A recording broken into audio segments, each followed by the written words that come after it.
Hello, greetings everyone, and welcome back to the Chew 3 Do Way Ghost Story channel. I hope you all have an exciting time listening to these ghost stories today.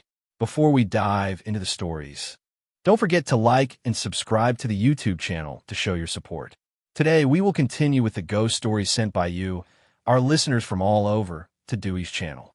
If any of you have ghost stories to share with Dewey, feel free to send them via email or through the Zalo number displayed on the screen. Now, without further ado, let's begin today's stories. And today, Dewey will bring you a truly terrifying story, one that happened in a rented room in Benton. It also tells the story of a group of students who unintentionally became grave diggers. Just hearing the title is already exciting, right? Let's dive into the story. This story is shared by a person named Tan that on Facebook. He confirms this story is 100% real, as it happened to him during his time as a student. He said he wanted to share this story sooner, but it wasn't until he had moved out of the place 3 months later that he could calm down and tell the story. This story occurred when he was in his 3rd year of university, studying in Thursday Duk, but he rented a room in Benton. At that time, he lived in an old apartment with 3 other friends. There were 4 of them in total. 2 of them slept on the loft, and the other 2 slept downstairs. He and his friend named Luan slept upstairs, while his other 2 friends, Long and Hao, slept downstairs. And basically, all the stories revolve around Hao, the friend who has since graduated and started working. This is the first ghost story that Hao experienced in that room. It happened during the last days of 2017, around the 28th of Tet, Lunar New Year. By that time, most of the people in the building had gone back to their hometowns, leaving only Hao, who stayed behind to work. His job didn't allow him to take time off until the 30th of Tet. After a long day of work, Hao came home, climbed into bed, and fell asleep as usual. It had been a tiring few days leading up to the holiday, so he was very exhausted. But in the middle of the night, Hao started feeling something strange. It felt as if someone was pulling at the mat under his feet, as if tugging it repeatedly. Also, for some reason, he felt restless, unable to sleep. So, he decided to sit up and turn on the lights to check if something was under his bed. When he turned on the light, there was nothing. But he still couldn't sleep, so he lay back down. However, as soon as he tried to fall asleep again, he started to feel as if someone was lying on top of him. It was an uncomfortable, suffocating feeling. Hao was very scared but still managed to open his eyes. He later told his friends that when he opened his eyes, he saw a little girl sitting at the foot of his bed. She was wearing a red dress, and her hair was covering her face, so he couldn't see her features. The girl was sitting still, holding her hands, as if she were weaving something or holding something, but she wasn't crying or making any noise. Terrified, Hao struggled to sit up and turned on all the lights in the room. But the girl disappeared. He couldn't sleep anymore, so he decided to go to a convenience store and stay there until morning before going to work. The next day, after work, Hao received a gift of sweets from his company. He didn't eat them right away, but opened the package and laid everything out. That night, on the 29th of Tet, Hao experienced the same terrifying thing as the night before. After Tet, around the 8th day of the new year, the other roommates started returning. That day, Hao shared his story with the others in the room, and everyone was a little scared. After hearing Hao's account, the others began to share their own experiences in that room. It turned out that everyone in the room had experienced something paranormal. Long shared that he frequently heard noises coming from a corner of the room, like the sound of water splashing. One day, while he was cleaning the room, he saw a shadow of a woman walking toward Hao's bed. The shadow looked like a girl, and it was walking with slow, deliberate steps. Hao's other roommates also had their own eerie stories to tell. The strange events continued to unfold, and they all began to feel the terror that had taken over their room. They decided it was time to find a new place to stay. The more they tried to avoid the haunted room, the more the spirits seemed to haunt them, until one of them found out the truth about what was causing all the fear. The cursed objects Hao had brought home. At that moment, he decided to sit up and turn on the light to check if there was anything under his feet. When he turned on the light, there was nothing there, so he lay back down to sleep. But as he was drifting off to sleep again, he started to feel as if someone was lying on top of him. It was a suffocating feeling. At that point, Hal was very terrified but still managed to open his eyes. When Hal later recounted the story, he said, "I opened my eyes and saw a little girl sitting at the foot of my bed. She was holding her hands as if she was weaving something. She was sitting completely still in a red dress, with her hair covering her face, so I couldn't see her features. She wasn't crying or making any noise." So, Hal gathered all his strength and managed to sit up and turn on all the lights in the room. He was so scared that he didn't dare go back to sleep. He stayed awake, went to a convenience store, and sat there until morning before heading off to work. The next day, after work, Hal was given a box of sweets from his company. He didn't eat it immediately, but opened the box and laid out the sweets. However, after eating some of the sweets that night, on the 29th of Tet, Hal had the same terrifying experience as the night before. After Tet, around the 8th day, the other roommates started coming back to the room, and that day, Hal shared this story with them. Hearing it, the others were all a bit scared. After hearing Hal's experience, the rest of the roommates started sharing their own ghost stories from the room. It seemed that everyone had encountered something paranormal in that room. Long shared that he often heard the sound of water splashing near his bed. One day, while cleaning the room, he saw a shadow of a girl walking straight to Hal's bed. He had only just moved into the room, so he wasn't able to sleep well. Around midnight, Long saw a shadow standing near the stairs. He was wide awake, and, as he focused his eyes, saw clearly that it was an old woman. The old woman's face was very pale, and her mouth was moving as if she was chanting something, like she was reciting a prayer. Long was so frightened that he wrapped himself in his blanket and tried to sleep through the night. Later, Long began to speak in what sounded like some kind of indigenous language, and then he started to mutter in strange words, making everyone feel uncomfortable. Long, terrified, pulled the blanket over himself and tried to sleep through the night. The only one left in the room who wasn't disturbed by these events was Juan. That night, while Juan was asleep, he suddenly woke up and shouted, frightening the rest of the group in the room. He said, "Hey guys, something is running around the room." You could hear his voice very clearly because that night, I was awake. I had come back from a night out, but couldn't sleep, so I was very alert. The next morning, Juan shared what happened. "Last night, I saw a little girl, she was very small, and an old woman. They were standing above me and kept looking at my head, spinning it around like this." He was so scared that he quickly ran out of the room, opened the door, and called for us to help him. Everyone was awake, so we all heard his cries for help. And this is just the beginning, the first set of short ghost stories from when we were haunted. The next part is much longer and is about Hal and his experience with exhuming bodies, which was his side job. Hal's main job was building maintenance, but on the side, he worked with people to exhume bodies. Despite the terrifying events we had witnessed in the room, we were all still quite shaken and decided we needed to move out and find a new place. We were ready to leave our current rented room, but for some reason, it was impossible to find another place to stay. We searched everywhere, but couldn't find a room. Every time we went to check, the rooms were taken. Eventually, we had no choice but to stay in the room until the end of the month. One day, while we were sitting in the room having lunch, Hal suddenly walked in with a bag. His clothes were filthy, covered in dirt. He had with him a leather bag that was filled with equipment, crowbars, drills, and saws. At first, we thought it was just his usual maintenance tools because his main job was building maintenance. But when he opened the bag, we realized something was different. You swear to God, it's like this. He just finished his meal, 5 bowls of rice in a row, and you could barely believe it when he said, "Hey, I've got something I need to tell you all." At that time, the whole group was eating, and no one responded. Suddenly, he pulled something out of his pocket, and it was a strange dice-like object. We all looked at it, confused, and then someone asked, "Are you crazy? What's this?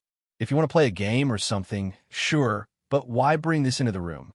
He then said, "I just came back from an exhumation job at Ben Fook intersection, and I found this among the remains. I thought it was beautiful, so I brought it back." Hearing this, your face would turn pale, and you'd feel a shiver down your spine.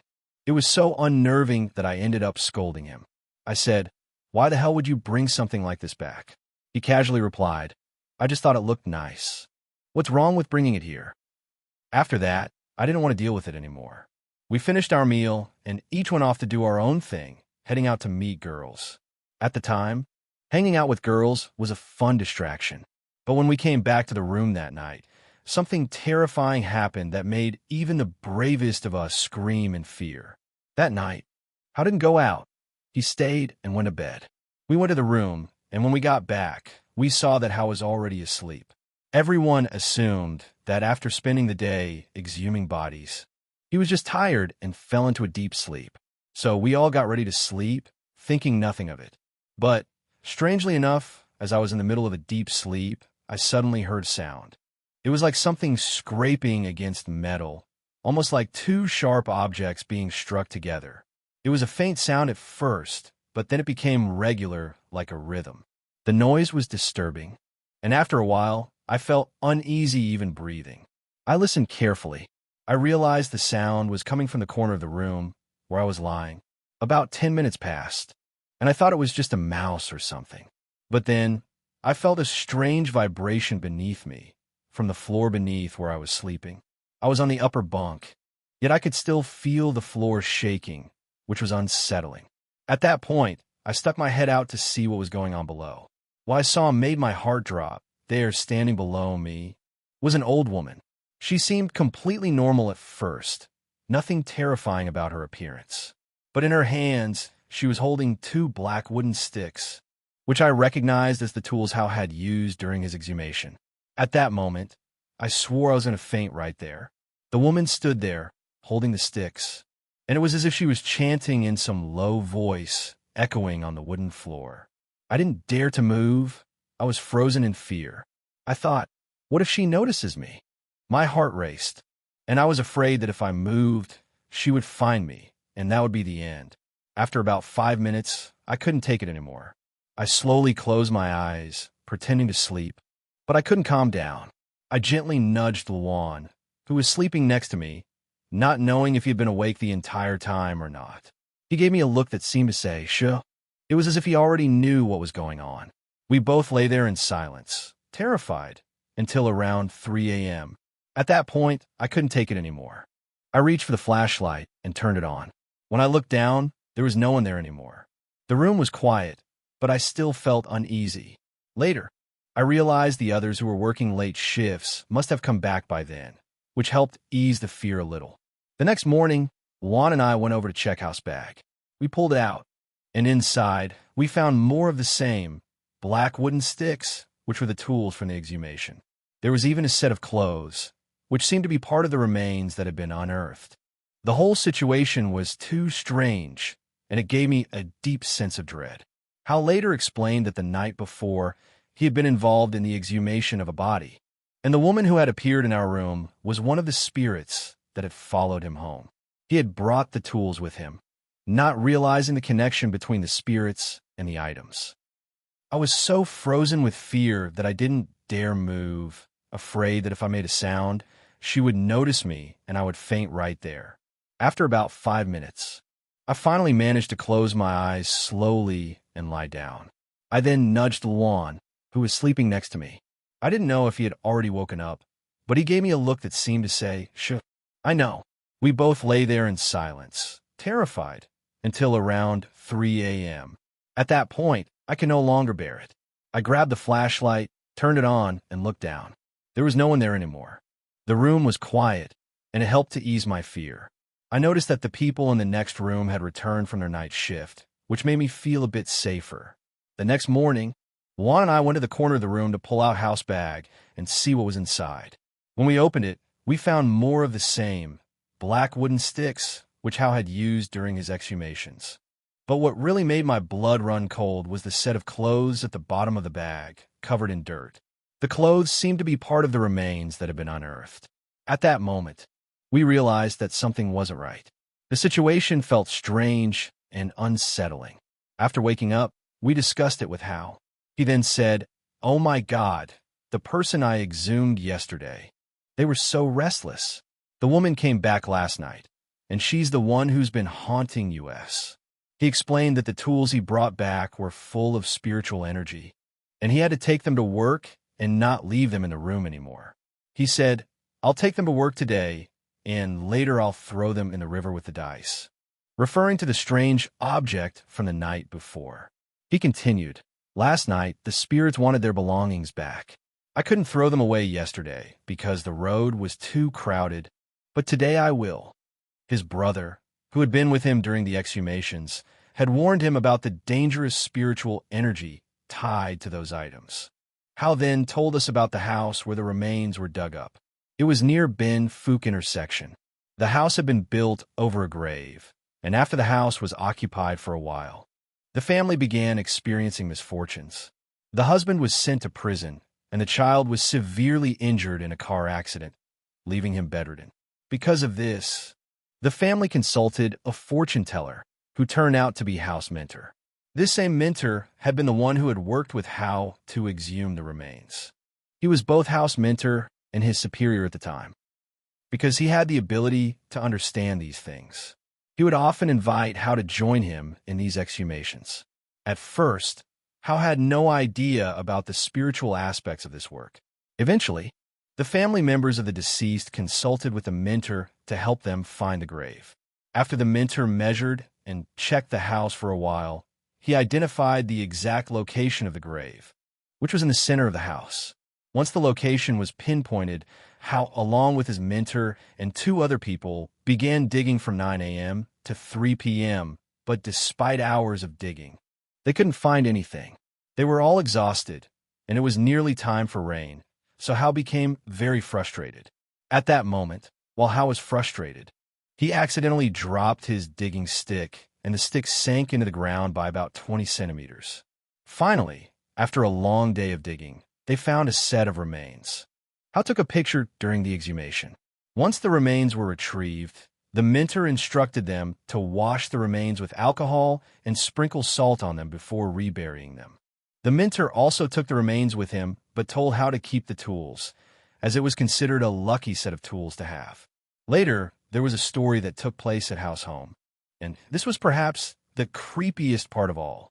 Hal's family had kept the spirits of the dead from the grave in their home, and the events that followed were so terrifying that it haunted Hal to the point where, after that experience, he rarely visited his house at night. Despite being close friends, he kept a distance from his family's home after that. Hal was a rather reserved person who rarely shared personal stories, especially those about his family. However, during a weekend hangout with the group, after drinking, he finally opened up and shared his concerns. He said, "Guys, I need to talk to you about something. My father has come back, but I'm not sure if it's really him." At first, if someone outside the group had heard this, they might think it was just a normal comment. But all of us in the group knew that Hal's father had passed away 3 years ago. That's why we were all immediately concerned and knew something supernatural was happening. Hal went on to explain how his family had been experiencing strange things since his father's passing. After hearing this, we all realized that what Hal said was definitely not a normal statement. Something strange had to have happened at his house. Then, Hal started to explain, "My cousin saw someone. This person, wearing a gray outfit, was sitting in front of our house and kept calling out. His face was covered in blood. He just sat there, staring into the house, but didn't come in. It seemed like someone was stopping him, like an elder in the house didn't allow him to enter." Hal continued to explain that his father had passed away in a traffic accident. Since that day, the family had experienced strange occurrences, including seeing this figure outside the house. Hal's cousin, who could see spirits, began to suspect that the person was a ghost. At first, he kept quiet, unsure of how to handle the situation. The next day, he called Hal and told him what he had seen. But at that time, Hal hadn't had time to arrange for his mother to go back to her hometown. Hal told him, "It's okay, just handle it however you can." His cousin then performed a quiet ritual, as Hal's family followed the Catholic faith, which strictly forbade the practice of ancestral worship or other rituals. Afterward, the cousin told Hal, "There are 3 spirits behind your house, and one of them is an angry man who's trying to destroy your house." Hal's house was quite basic, a temporary structure for protecting the garden. surrounded by about an acre of land, all covered in trees and mainly used for farming. Hal then explained a peculiar situation. Since his family was Catholic, they didn't conduct rituals to honor the spirits. His cousin, although initially hesitant, finally told Hal's mother about the disturbing events. Hal had thought that once his mother heard about it, she would be terrified, but to his surprise, his mother had also encountered spirits before. She calmly responded, "Every night when I come back from selling, I'm haunted by ghosts. I often hear scratching sounds on the door and voices outside, but because of our Catholic beliefs, I can't do anything about it." Hal's mother had been aware of the spirits for a while, but she didn't speak out about it because of their religious beliefs. However, she began to mention it more openly after her son's cousin brought it up. The situation was strange and unsettling, but she didn't seem afraid. This also explained why the family had been experiencing these odd events. The children in the house were all crying. Hal's mother then said, "Since your father passed away, the family has been struggling financially. It's not just the 3 spirits in the house, but there's also the spirit of a little boy who swings around the starfruit tree near the water jar. Every time I go to fetch water to bathe the pigs, I always think it's messing with me." She added, "You must never cut down that starfruit tree. If you do, it will choke you to death."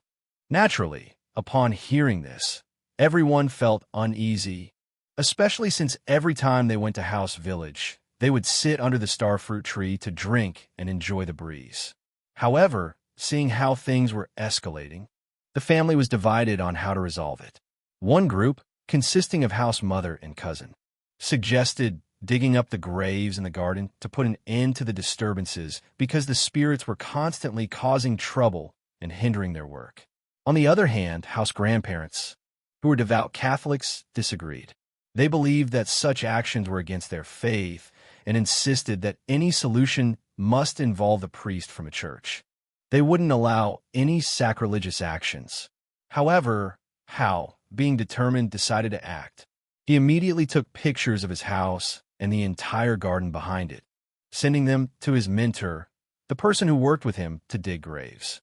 After reviewing the photos, his mentor confirmed that the spirits were indeed present, especially around the kitchen area. He said, "There are at least 2 bodies buried under the kitchen floor. They are very angry, so avoid the backyard after 6 p.m., as that's when the spirits begin to roam." The final part of the story involved the night spent digging up the graves in Hal's garden. The urgency was high, and since Hal's grandparents were against it, the family decided to act secretly, without them knowing. The plan was ready, and they were set to leave the house late at night. Unlike previous times, there was a sense of dread, as this time the actions involved spirits. That night, they gathered and traveled to House Village. The night felt different from the previous time, with a mix of fear and uncertainty about what might happen, especially since this time it involved supernatural matters. Everyone proceeded carefully, knowing they were on the verge of dealing with something much more sinister. They all traveled to House in a 7-seater car, with the driver being Hal's mentor, who was also his boss. Along for the ride were his friends Long and Luan. Interestingly, the bag of tools that Hal had used to dig up graves at the Ben Phuc intersection was now being used again to dig a grave in the backyard of his house. Every time I thought about that bag of tools while on the car, I felt chills running down my spine. I got goosebumps. It was so eerie. The whole group was heading to Hal's house because, despite the strange and scary events that had happened in the room, they felt a sense of camaraderie and responsibility. They had to go through with it. The grave digging was going to be done secretly to avoid anyone noticing. As the group left the dormitory and headed to Hal's house, the mentor, who was driving, reassured everyone, saying, "Don't worry, I've got this." But deep down, I didn't want to be involved in this at all.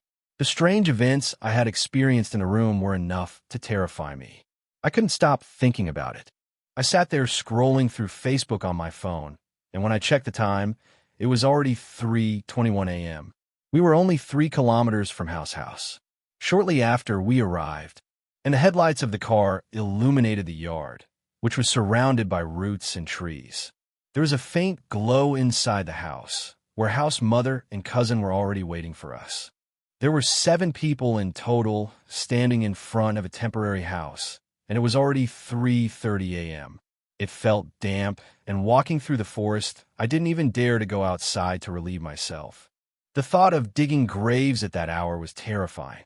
But since we had come all this way, we had no choice but to continue. House boss said, "We need to finish quickly. We must complete everything before 6 a.m. because his grandparents are leaving to visit their fields at 7 a.m., so we can't afford to be late." Everyone got to work, and House Boss took out a small measuring stick to determine the exact locations of the graves. It was impressive how he could use such a small tool to accurately pinpoint where the bodies were buried, while it would normally take 3 days to find them with an excavator. But this man only needed his small stick, about the size of a hand, to measure and find the exact spots beneath the ground. Then, he began measuring the forehead of House Mother. I don't know how he did it, but after measuring, he indicated the spot between 2 stones in the yard, about 5 meters away and 2 meters deep. He kept measuring like that, and soon enough he had found 2 spots. At this point, everyone was focused, so quiet that all you could hear was the sound of breathing. Suddenly, they heard the sound of barking dogs from somewhere nearby. While I looked over at the house, I saw that the dogs had been locked up in their cages and were completely covered with cloth. I asked the mentor about it, and he explained that the cloth was necessary to cover the cages because the dogs must not see what was happening. If they did, it could cause a disturbance and even let the spirits enter the dogs' bodies. After determining the location, everyone placed a tarp over the area to protect it from the morning dew, as we didn't want to wet the spots we were digging. At this point, everyone was geared up, wearing gloves and boots. Each person was holding a digging tool and a black wooden stick, ready to start the process. As usual, before digging, the mentor had us drink a shot of liquor to keep warm and prevent us from getting cold from the bones we were about to disturb. Strangely, the mentor also insisted we apply oil on ourselves. The oil was so strong that it made our skin feel like it was burning. We took turns digging, and after some time, the mentor signaled us to stop. He then took a handful of salt and scattered it over the spot before telling us to keep digging for a little longer. After a while, we finally uncovered a set of human remains. The skeleton was mostly intact, with only small white fragments remaining. When the boss saw the remains, he quickly covered the bones with a cloth. Then, he made a troubling remark. "Damn it, this skeleton still has red threads." After hearing this, I looked closer and noticed that the bones were covered with something resembling a spiderweb. Though I didn't fully understand what he meant by red threads, the sight still made me feel uneasy. At this point, the mentor instructed us to quickly light a big fire. We hurried to gather firewood and started a large flame. Once the fire was burning hot, the mentor threw a chunk of soil into it. The moment it hit the fire, a pungent smell filled the air, something akin to the smell of wet earth burning. It was a smell that made my stomach turn, and it only added to the sense of fear creeping in. When the soil was thrown into the fire, it emitted a pungent smell, similar to wet earth evaporating after rain. The smell was overwhelming and unpleasant, even though everyone had already applied oil on their noses. After a while, the mentor said, "All right, take all of this and put it into the container." Everyone quickly gathered the remnants and placed them in a container, even burning some of the branches that were left unfinished. This was just the first area where the grave was located. We then moved to the second area. This area was on the border between a lemon grove and a pigsty. However, digging here seemed easier, as we didn't find anything at first. After some time, we began moving toward the fig tree, where House Mother had seen the flower of the child's spirit. When we reached it, the mentor threw a pile of candy at the base of the tree. After doing so, he told us to go into the house, wash our hands, and then we would head back. Once we finished washing up, I saw the mentor, House Mother, and his cousin standing together, talking in hushed voices. But I couldn't understand what they were saying. I didn't ask since I was too tired, and we were in a hurry. By the time everything was finished, it was already around 6:05 a.m. A 7-seat car then started to move, carrying 2 bags of earth.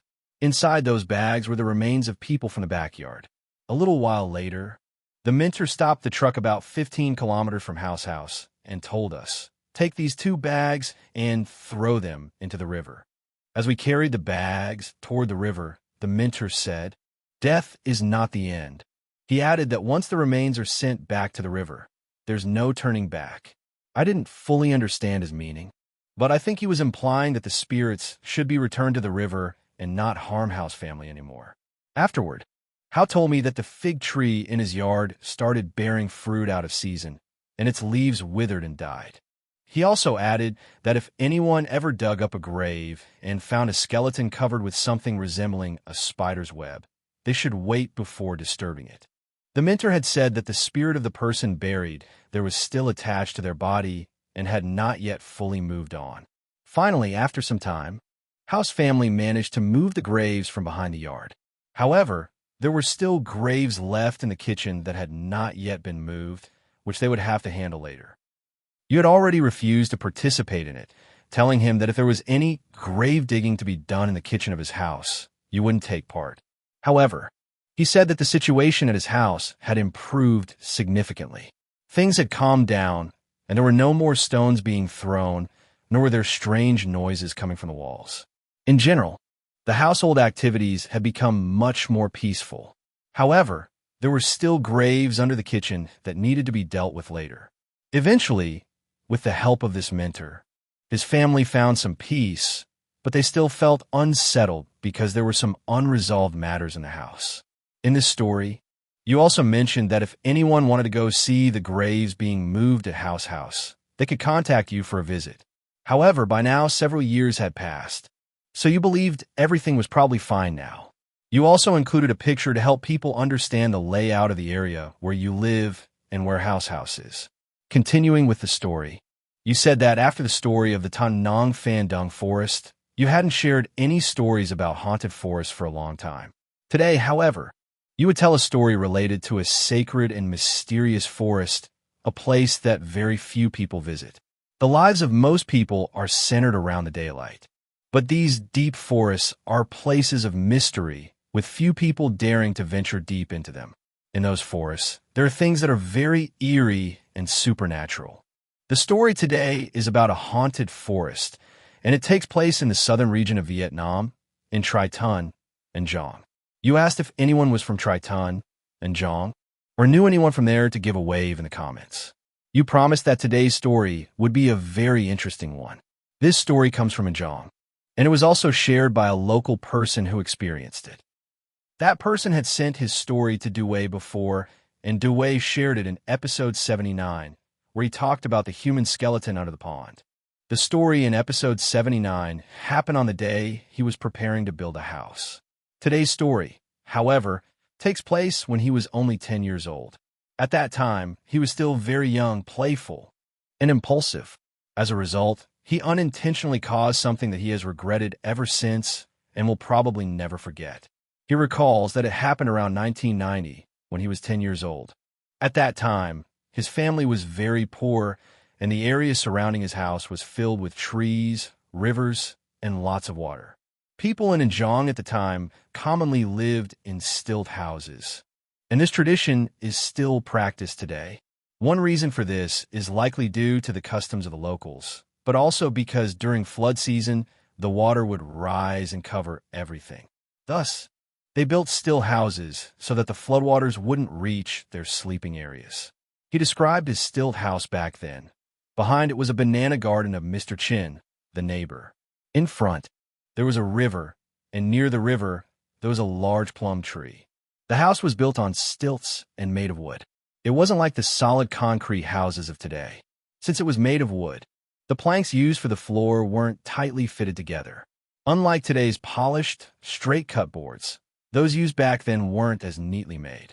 There were gaps between them, and, standing on the floor of the house, you could see through the cracks and look down below.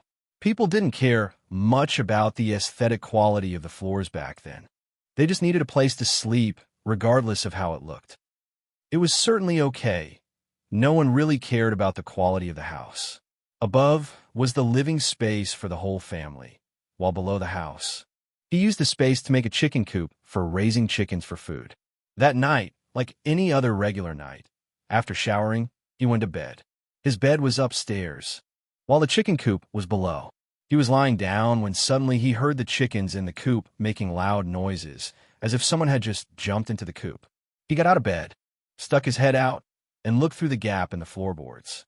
Below, he saw a shadowy figure, completely black, crawling into the chicken coop to catch one of the chickens.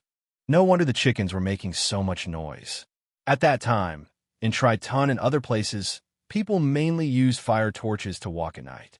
He saw a light coming from what seemed like a flame, similar to someone holding a torch. However, the gaps in the floor were too small, so he couldn't see the whole scene in the chicken coop. He thought maybe it was his mother going down to catch some chickens to prepare for guests the next day. So, he just went back to sleep. The next morning, he asked his mother if she had gone down to catch chickens last night.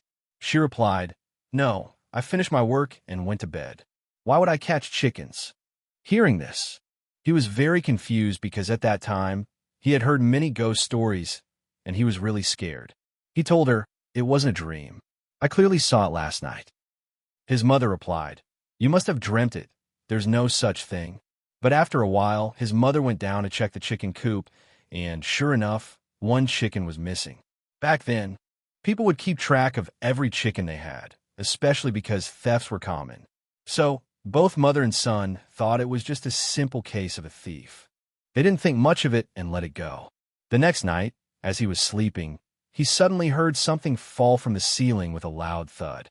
His mother also heard it, and both of them turned on the light to see what it was. It turned out to be a plum. There was a large plum tree next to their house, and at that time, the tree had a lot of fruit. His mother thought it must have been the strong wind that knocked it off. It seemed like a normal thing to her, but he thought it was strange. He said, "This plum is very ripe. It looks fully ripe. If it had fallen from the tree, it would have been crushed. How could it have fallen from the roof and still look perfectly fine, like it had just been picked from the tree?" At that time, he was still young, so he was very curious and asked his mother, "Why is it so strange? How could it fall from the roof and not be damaged?" It didn't get crushed, but his mother said, "Go to sleep now, we'll talk about it tomorrow." The next morning, everything seemed normal, but in the afternoon, he and his friends decided to go to the river outside the forest to bathe. That's when strange things started happening. To get to the river, they had to cross through the forest. Once they arrived at the river, they all jumped in and bathed for a while. Then, they saw the sky turning dark, and it started to rain heavily. So, they quickly ran to get out because if it rained on that path, it would be very hard to go back. The road would get muddy, and there were lots of leeches and bloodsuckers, which were really terrifying.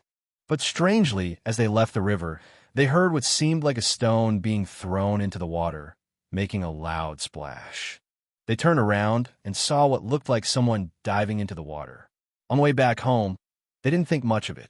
When they were almost out of the forest and close to home, one of the guys named On, who was usually very strong and healthy, spoke up.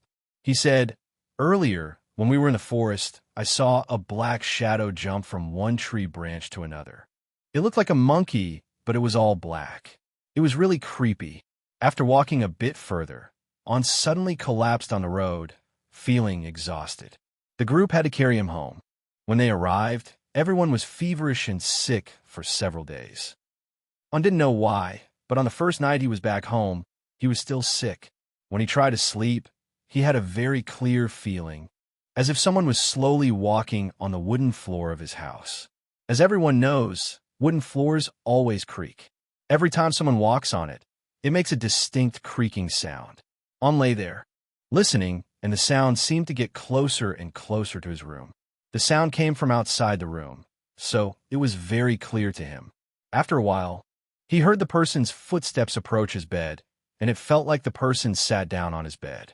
He could hear the creaking of his wooden bed as the person sat. But instead the person just sat there, silent, not allowing him to see their face or say anything. A little while later, On clearly heard the person leave the room. The next morning, he told his mother about it, but she just thought that he must have had a fever and was dreaming.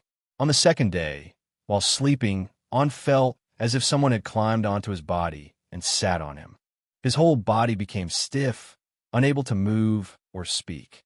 At this moment, he whispered prayers, saying, "Home, Im Lam Dat," a prayer for protection, repeatedly.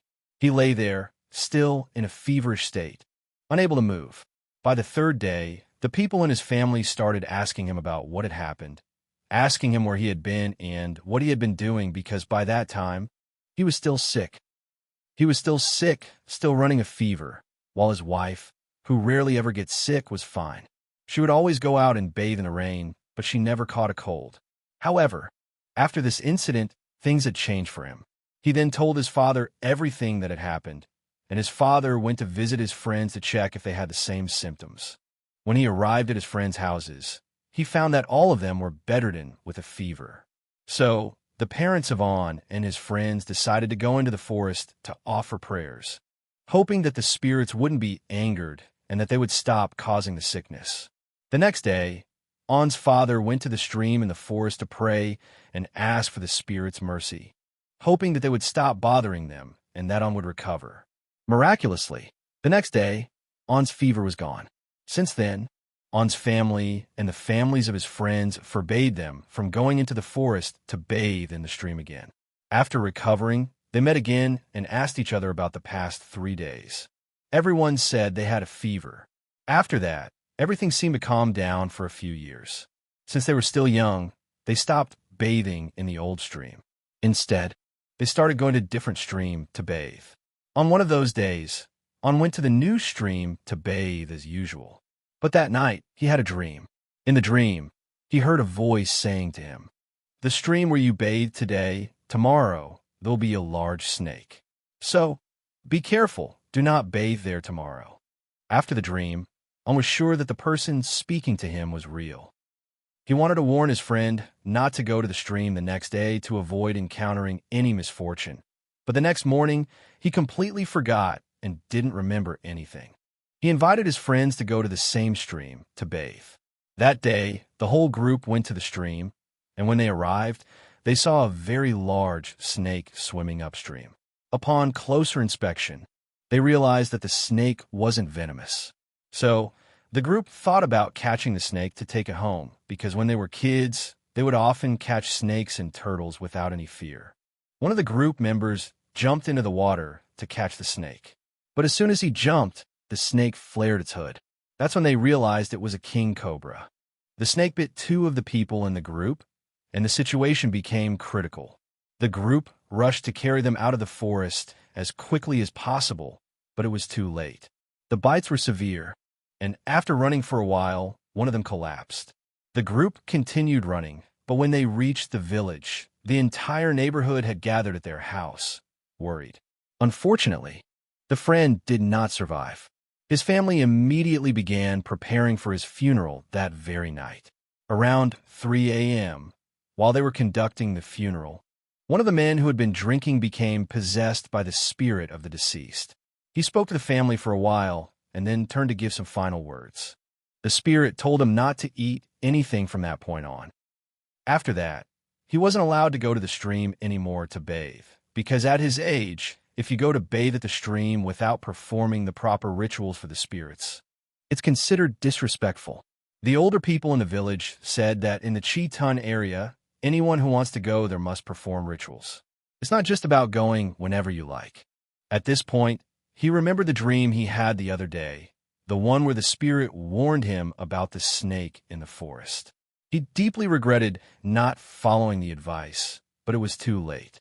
For 49 days after that, he kept seeing the spirit of his friend, often appearing as a ghostly figure crying because of what happened. After those 49 days, things calmed down, but he was always haunted by the fact that he didn't take the warning seriously. He regretted his carelessness, and from then on, neither he nor his friends ever dared to go to the stream again. Eventually, his family moved away from Chi-Tun, no longer living there. However, one thing still bothers him to this day: his youthful recklessness and not paying attention to the elders' advice, which led to the tragic loss of a dear friend. That's the end of the chilling story that happened in Chi-Tun. Next, there's a story about spiritual connections or spirit attachment. This serves as a warning for those who like to bathe in places they shouldn't. This story is about a girl who loved bathing at a stream near her house. She bathed there every afternoon, and everything was normal at first. But after a while, she began to experience strange symptoms. She didn't know when she became spiritually attached, but she felt unusually tired and out of breath. She couldn't eat properly and went to see a doctor who said nothing was wrong with her physically. She wasn't physically sick, but every night when she tried to sleep, she kept hearing strange voices. This scared her a lot. Even worse, there were many nights when she would dream of being with a man.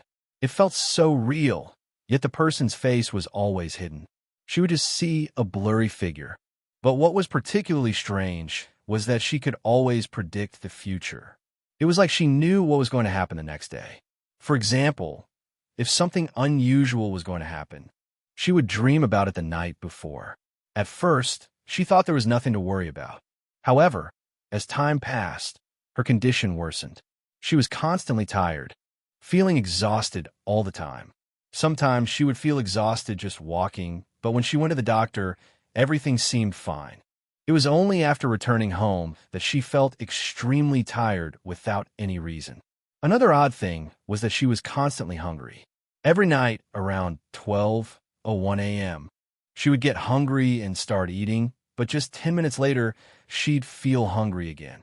This was happening so frequently that her family grew concerned. At this point, one of her older brothers recommended a spiritual healer to her.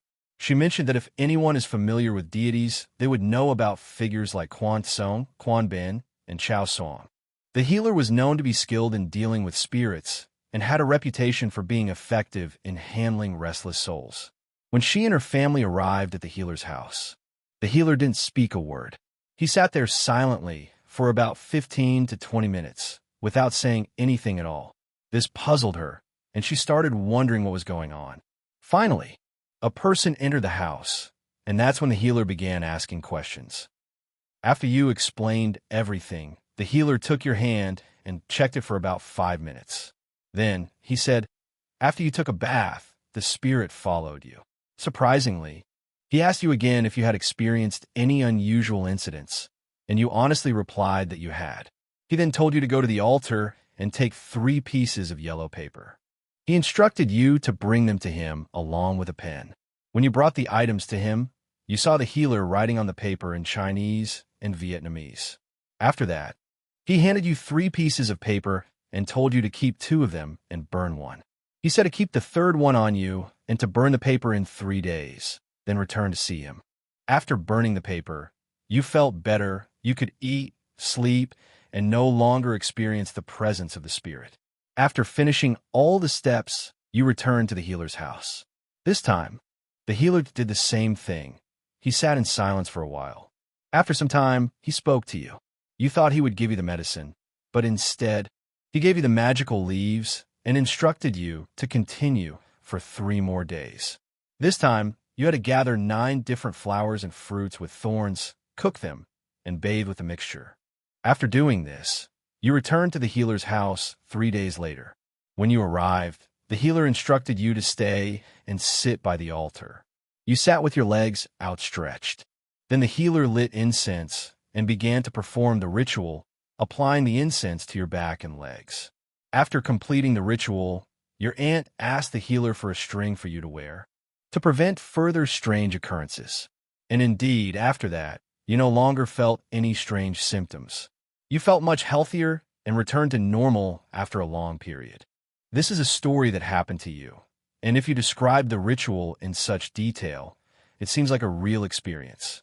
However, I think the method of using incense and applying it to the body seems quite painful, and I'm not sure how this remedy works. But for some, this method may still exist as a way of healing. As long as the person feels at peace and no longer experiences pain or strange symptoms, then I think it's a valid practice. Everyone has different beliefs, but some may not believe in such healers. However, there are still many who rely on these traditions. Our story for today has come to an end, but before we finish, don't forget to like and subscribe to the YouTube channel to support us. If you enjoyed the story, Feel free to leave a comment below to share your thoughts with everyone. Now, let's all wait for the next episodes.